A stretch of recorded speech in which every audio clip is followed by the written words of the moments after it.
Before we leave, we're gonna bring up a guest.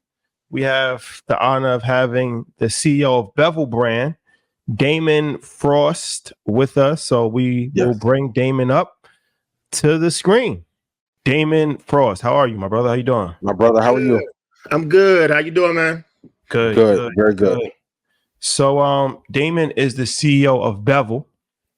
If you guys aren't familiar, BEVEL is a men's grooming company. Come on. Yeah, for sure.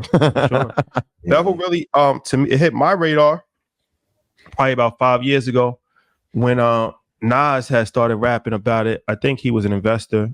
That's when Tristan Walker was the CEO. Mm-hmm. And they were one of these companies that was revolutionary because it was wireless. Mm-hmm. At the time, a lot of clippers were not wireless, and then if you travel, especially when you travel overseas, Europe and stuff like that, you can't plug. The first time I went to Germany, I tried to plug my my T-liner in, and it blew the thing off because the electricity is, and even if you have a converter, it still does. It's not the same. So having a portable is something that's very good. And then the blade was different technology. So Tristan Walker, the original founder, he sold the company, I believe, like 3 years ago, right? More like 5 years ago. Yeah. And since then, it's been going up. It's been doing good. A line of different products, male grooming, and actually took part of InvestFest this year. We'll talk about that in detail. Thank you. But yeah, a new CEO who has taken the helm, Damon Frost, has been doing a great job. So first and foremost, thank you for joining us. Appreciate it. Hey, thank you so much for inviting me on. Hey, big fan of you guys and what you guys have been doing. I think that's awesome. So yeah, I had the opportunity to take over this business about a year ago from Tristan directly. So Tristan had been running it for the first 10 years, and he was able to hand the reins to me. So I'm super excited about the opportunity. We've been trying to do some big things over the last year or so and try to keep his legacy going. So let me ask you this: as far as on the corporate side, because it's an interesting conversation as far as on the business side, right? We've spoken to people that have sold businesses, but we haven't really spoken to a lot of people that have actually taken the helm of running a company after it has been sold already to a larger corporation. So what are some of the challenges that you have to face as far as stepping in a CEO seat, replacing a well-known CEO and a well-liked CEO, right? And how have you been able to make that transition? Yeah. So look, it was an honor for me to be able to take over this role. So I actually was part of the first set of folks that welcomed Tristan and the BEVEL brand and Walker & Company to P&G. So I actually made a connection with Tristan super early in that relationship. Also, I was a big fan of BEVEL. So before it was even on P&G's radar, I was a user similar to yourself, right? Before, that was a big thing. So, it's been a good transition. Tristan is super supportive. And, again, for me, what this is about is how do we continue to build on the legacy that was created and continue to serve Black men from a grooming perspective. So how do we continue to innovate in that space? How do we keep the focus on grooming and Black male grooming and creating solutions for Black men so that Black grooming tools and capabilities are available everywhere, not just in very specialized places. So that's why we like to have products in Walmart and in Target and in Ulta and Amazon. So to make it more widely available for Black men.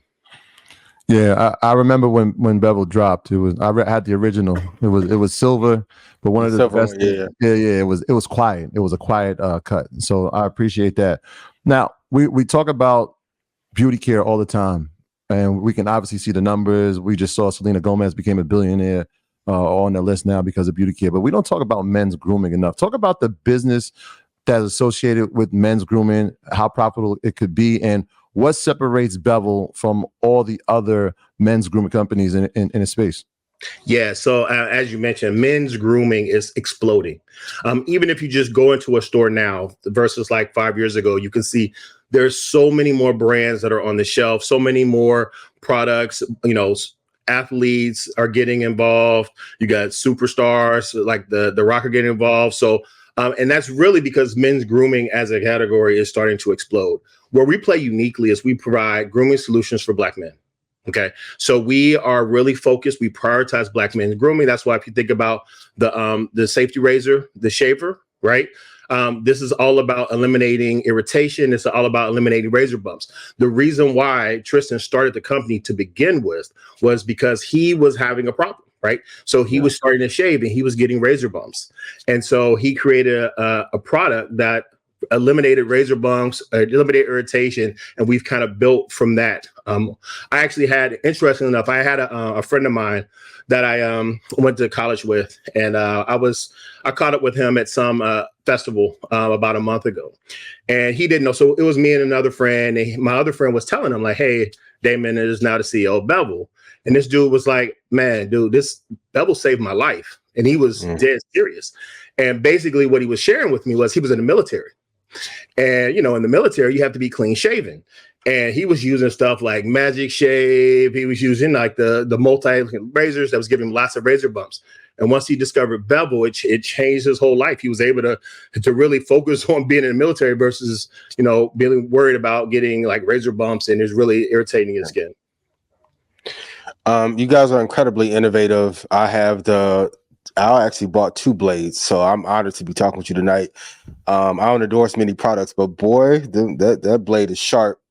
I've seen a lot of people try to take or imitate what you guys are doing. For the entrepreneurs watching tonight, what do you do to thwart your competition from taking some of your R&D ideas, and how do you continuously improve the brand while they're doing that? Yeah. So look, we try to focus on solving problems. So what we really are about is, okay, if you think about our consumer, and our consumer, it's very simple. It is Black men. So what are the needs for Black men? And then how do we innovate around the technologies that we already have in order to serve Black men more? So for example, we went from like, we had the safety razor, we had the clippers, we had the trimmers, then we have the electric razor. Okay. That's another one that we launched about last year. We're also trying to be in more places. So we're partnering with Ulta to launch more to help with their overall men's grooming section. And we're continuing to listen to our consumers. So because we're a brand that actually is very connected to our consumers online, whether or not it's social, whether or not it's on our website, we're actually getting those ideas and trying to incorporate them very quickly to the solutions that we're offering. We're also doing things like we're trying to stay in touch with the community. So we're doing things like, you know, we are sponsoring the Atlanta Barber Institute. We are in the Clark Atlanta men's basketball program. We have a barbershop there. We're partnering with Overtime Elite, which is, it's a basketball league for young men who are 17 to 19 years old, who, as an alternative to them going to college, they can go play. These are our consumers. We want to be there with them and learn what they need as they're using our products. So let me ask you this. Okay, so Procter & Gamble has been, you purchased a few well-known Black brands from BEVEL to Mael. And there's always a lot of backlash when Black founders sell their companies, right? So what's you being on the other side of that, right? What would you say to the community that, you know, can actually hurt valuations, right? When you actually go online and now the company is not as valuable anymore because it's saying that it's sold out, and you know the narratives. So what would you say to that?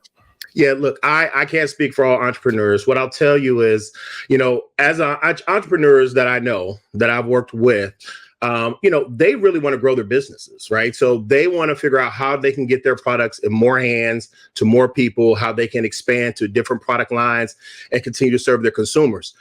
To be able to scale, to create that scale, they will need to have partners. So whether or not it's partners where in the supply chain, whether or not it's partners like P&G. And so what I would say is, you know, it's actually viewed as a positive to be able to connect and partner with these companies to allow for those businesses to grow disproportionately.